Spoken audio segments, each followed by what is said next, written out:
on Friday when he got to visit with Kansas City Chiefs, Patrick Mahomes, Travis Kelce and others, and said he was blown away by the workload and just how they structure things. And he said we all sit at home and watch the NFL as we go on board with Chase Briscoe pretty close here.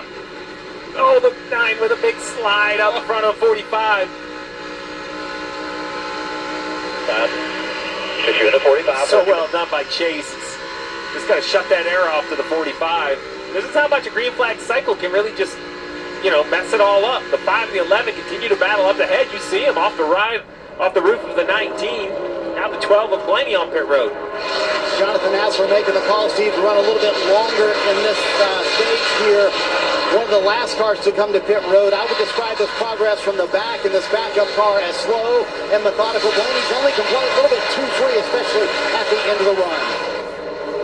Top box as Denny Hamlin starts to close in on Kyle Larson. Yesterday, Hamlin described the last mile and a half at Charlotte Motor Speedway as wildly entertaining and said we're going to see more of that today. Now, I really think if you're a crew chief, you need to take note of what happened to the 11 of Hamlin. He easily had the lead, 2.5 seconds. You see on the bottom left, the 11 had a little bit slower total time. Not bad, 3/4 of a second. But you add that in with 1 lap fresher tires on Larson, that's about a 2 or 2.5 second advantage. So now your 2.5 second lead is gone, and it's not just time, it's track position. Now the 5 can play defense. The 11 is going to work by right here, Jeff, but definitely take some life out of the tires trying to do it. Side-by-side battle for the lead, 3 wide for third. Chase Elliott in the middle, Tyler Reddick down low in the 45, and Chase Briscoe, and here comes Christopher Bell. Bell's arrived on the scene, super swift, and he wants part of this fight as well. And remember this whole time, Brad Keselowski on the upper left continuing to lead. You see him on the pylon.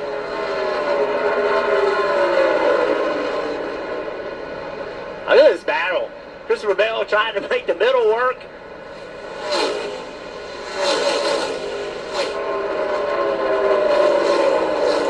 Well, Denny's words are ringing true. There's racing everywhere. And Reddick on the inside of Chase Briscoe. Briscoe's known as the driver that likes to run the top. That's where Chase is, so Tyler's only choice is to try to run the bottom. Let's see what he does in 3 and 4.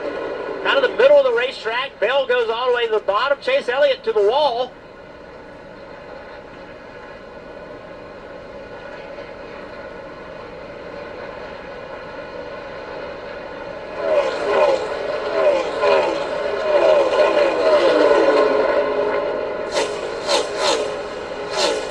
Still waiting on Brad Keselowski to come down pit road as he ostensibly leads this race, but is yet to pit.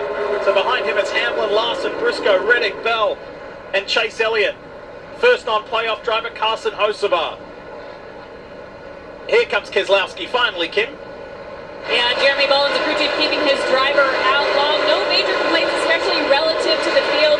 Brad is saying tight center was his biggest problem, but entry and exit, he said, we're good. I don't want big changes on the 6.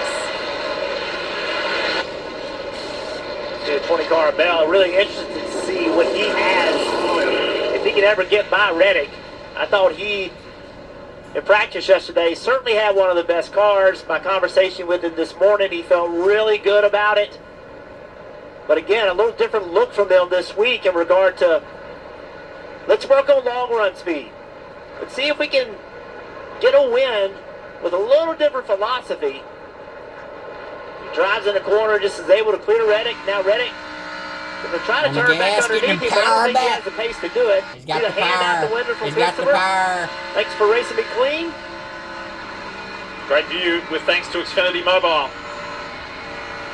Tyler Reddick is having the day that he needs Reddick's got the power. because he's in such a tough points position.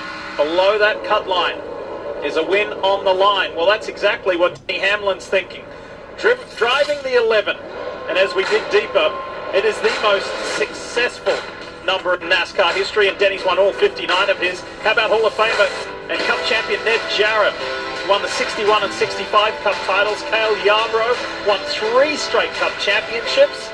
And of course, Hall of Famer Darrell Waltrip dominated in the early 80s. French toast nibblers? T5 Cup starts here more than any other driver.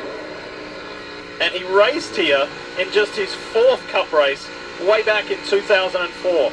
He's a multi-time winner in Cup Series competition here at Kansas. But today, he's up against it back in 27th. Caution's out. And it's for Cody Ware.